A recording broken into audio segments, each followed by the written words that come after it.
The amount of energy saved by slipstreaming, by being behind another rider, it can be up to 60%, especially if there's a few guys in front of you, you know? And especially the speeds we're doing in a sprint. Say we're going for 5 kilometres out, I cannot ride at my max power for 5 kilometres out. So I have to be able to conserve that energy, and that comes from slipstreaming. And the more guys you've got in the final, the longer they can pull, the more it saves the energy of the guy behind. So technically you want as many people in the final part of the race as possible, because that gives me the best opportunity to have the most energy for the final sprint. So it's called a train, a sprint train.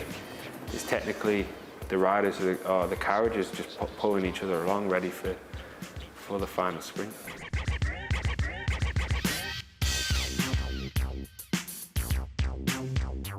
Starts in the beginning of the race. If it's a flat stage, there will always be breakaways. So as a team, we're the sprinter. You need to control the breakaway.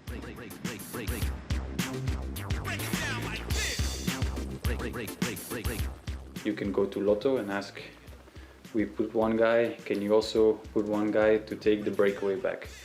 So that guy will probably have to do the work for about, depends on how long the stage is, but most of the race, if it's a 200-kilometer stage, you will have to work for 170, 175k, which is pretty long and makes you very tired. So that guy we lose.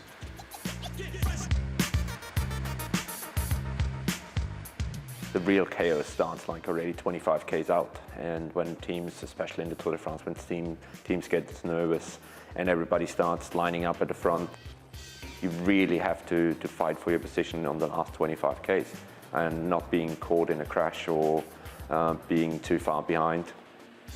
And this is, you have to be really, really careful, and also think when you ride at the front and make sure you give enough space for your whole team, and especially for your sprinter. And this pretty much goes till 2 k's to go.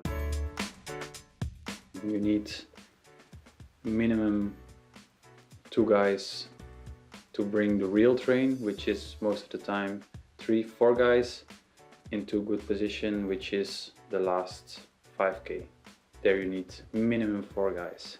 You go in the last k perfectly with 3 guys. It's 2 lead-out guys and 1 sprinter. If we talk about the perfect scenario, you bring the last 2 guys to like 600 meters to go, 500 meters even to go, and then they can play it out with the other teams.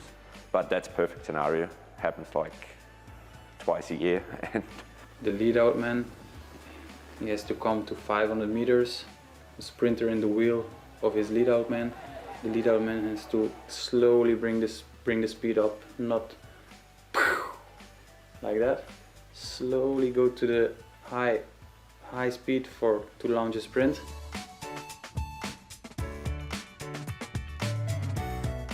All the lead-out men I know, they were always calm, they were very strong, in and out of the race.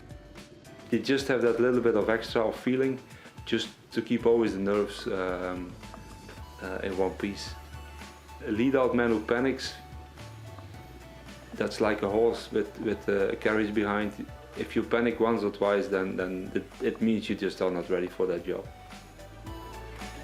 He has to be actually a sprinter himself, but not a top sprinter. So he has to be really good in placing himself, but he cannot push the extremely high watts like the real sprinters. So he has to be powerful and very good bike handles. That's the most important, because it's always a big fight. There's a lot of stress. I've ridden with Mark Renshaw for most of my career, and the majority of times, you know, he does a lot of the thinking for me. He's able to stay even calmer than I do, and that's saying something. And if he can take that mental stress away from me, it gives me more energy for the final anyway. And so a lot of the time it's been, he's delivered me at the right place and I just sprinted.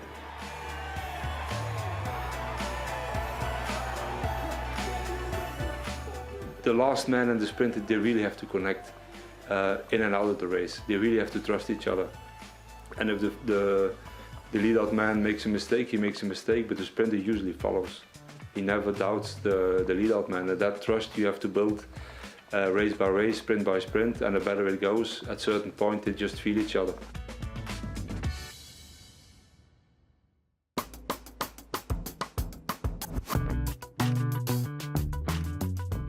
We've seen great images of Degenkolb when he was a giant, and a lot of shouting.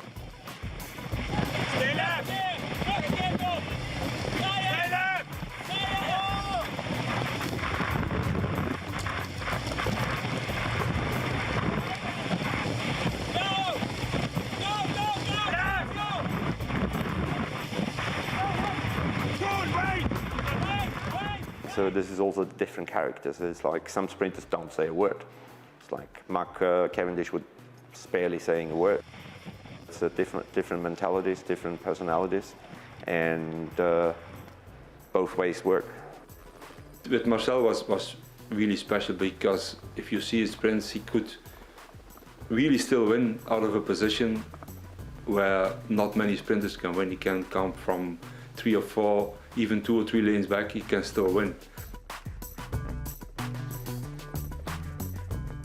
Gaviria is different. I mean, he can go from far. He can also win on a short distance.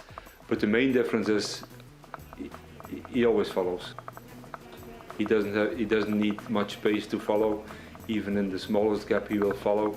And that's kind of a bit different way of approach, especially for the last man and also for the team. I just see the finish line. I see gaps more than people. Like a lot of guys, they'll see obstacles, they'll see other riders in the road, whereas I see the spaces between riders, I guess. It helps that I'm small, that I can fit, but when I do go for the sprint, I just see the finish line and nothing else. Everybody thinks they're aggressive, but that's just because when they cross the finish line, there's so much stress that falls off their shoulders, especially like if they win or if they lose. The whole team has been working for them, so that pressure during the race in the final is incredible, and then they win and they go because they win, or they lose and they start slamming their handlebars because they lost, and they know that it's been a work of a lot of guys. As a sprinter, you have to win. And the bigger the team, the more you have to win. And you always have to win when the team rides.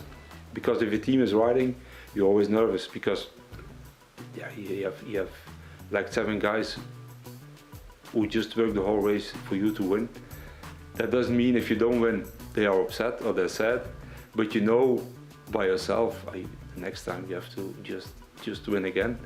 And that's something a sprinter has to live with. And that's also why you probably every generation has only 2 or 3, maximum 4 top sprinters who really have the legs always to perform and need it.